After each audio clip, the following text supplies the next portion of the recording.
Կարճատև հիվանդությունից հետո կյանքից հեռացավ Վարդ Արտավազդի Պալյանը, ծնված 1932 թվականին Նինոწმინდայի շրջանի Գանձա գյուղում։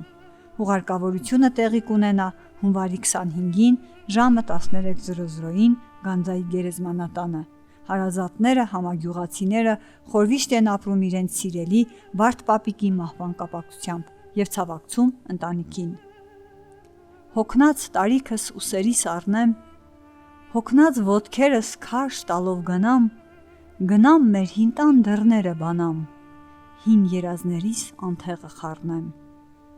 ցուրտ մոխրի տակից մի կրակ հանեմ, փչեմ թե ժանա ու ես տաքանամ, արթնացնեմ մերոնց, հարց ու փորձ անեմ, և լսեմ նրանց և հանգստանամ։